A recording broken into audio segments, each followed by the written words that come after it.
ধন্যবাদ। আমি এ পর্যায়ে অনুষ্ঠানের শুরুতেই বক্তব্য রাখবার জন্য অনুরোধ করছি বিশ্বনাথ পৌরসভার ৯ নং ওয়ার্ডের সম্মানিত কাউন্সিলর জনাব শামীম নূর তালুকদার।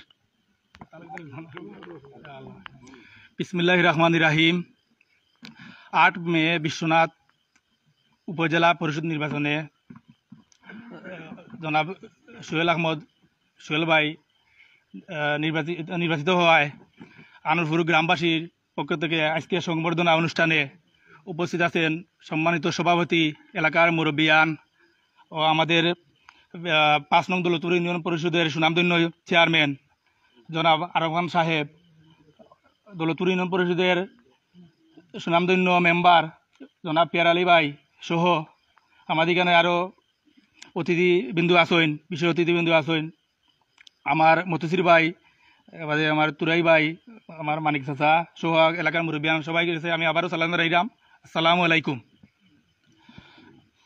আমি আমার চেয়ারম্যান সাহেবরে আমরা এই বিশ্বনাথ উপজেলায় বিপুল ভোটে নির্বাচিত করায় আমি বিশ্বনাথ পৌরসভা ৯ নম্বর ওয়ার্ডবাসীর পক্ষ থেকে প্রাণঢালা শুভেচ্ছা ও অভিনন্দন জানাই।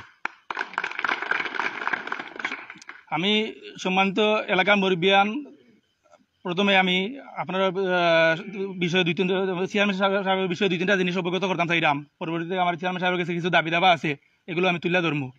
বিশেষ করে আমরা বিগত দিনে আমাদের চেয়ারম্যান সাহেব যখন নির্বাচিত হয়েছিল উপজেলা চেয়ারম্যান, তখন কিন্তু আমরা বিপুল পরিমাণে একটা উন্নয়ন পাইছিলাম। বিশেষ করে আমরা ১০ টাকা বাজারও মাঝখানে যে একটা ডালাই হয়েছে সিসি ডালাই, এটা কিন্তু আমরা চেয়ারম্যান সাহেব আমরা সোহেল ভাইয়া দিছিলাম এই রাস্তাটা কইরা।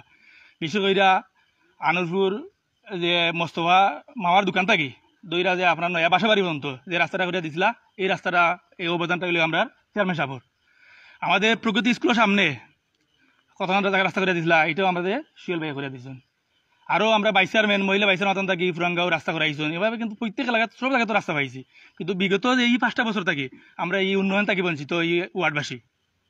আমরা চেয়ারম্যান সাহেবের প্রতি আমরা 2-3টা দাবি জানাইলাম। বিশেষ করে আমরা একটা মাদ্রাসা 10 পাইকা, একটা স্কুল, এবারে নির্বাচনী একটা সেন্টার, একটা বাজার, কিন্তু বিশেষ করে আমরা আনন্দপুর, বিস্কর, ফুরাঙ্গা 10 পাইকা করতে এই এলাকা সহ সব মানুষ ছাত্রছাত্রী ওই মাদ্রাসা দেয়, ওই স্কুলে দেয়। কিন্তু বিগত দিন থেকে রাস্তাটা খাঁচা থাকার কারণে কিন্তু ছাত্রছাত্রী খাদা দিতে ওই স্কুলও।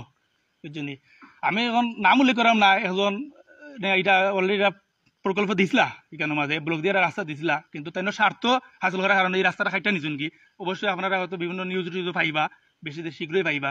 কিন্তু আমরা চেয়ারম্যান সাহেবের প্রতি ও দাবিটা জানাইলাম। বিশেষ করে আমার প্রথম দাবিটা হইল গিয়া আমরা ও রাস্তা করে দেওয়ার লাগি। আর দ্বিতীয় দাবিটা হইল আমার অতটুকু, আমরা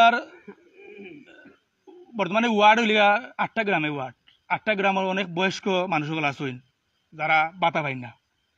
বিভিন্ন অনিয়ম হয় বিশ্বনাথ উপজেলার মাঝে, দেখা যায় যে ঘুষ দেওয়া লাগে টাকা 1000, না দিলে বাতার কার্ড মিলে না। বিগত দিনে তো আমরা চেয়ারম্যান সাহেব আসলা চেয়ারম্যান করছেন, কিন্তু অনেক মানুষ চেয়ারম্যান সাহেব বাতার কার্ড দিচ্ছেন, আমার মাধ্যমে অনেকজনে দিচ্ছেন, কিন্তু এগুলা কোনো দুর্নীতি অনিয়ম হয়েছে না। কিন্তু বর্তমানে ওমলা এটা অনিয়ম চলে।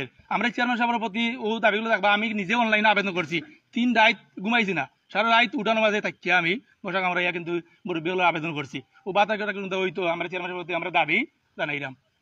ওই জন্য আর তৃতীয় দাবিটা হইলো আমরা ওয়ার্ডে একটা কালভার্ট লাগে।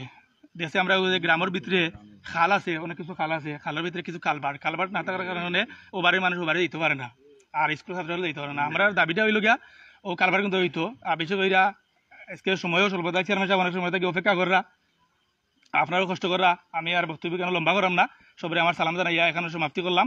আসসালামু আলাইকুম। ধন্যবাদ জনাব শামীম আহমদকে।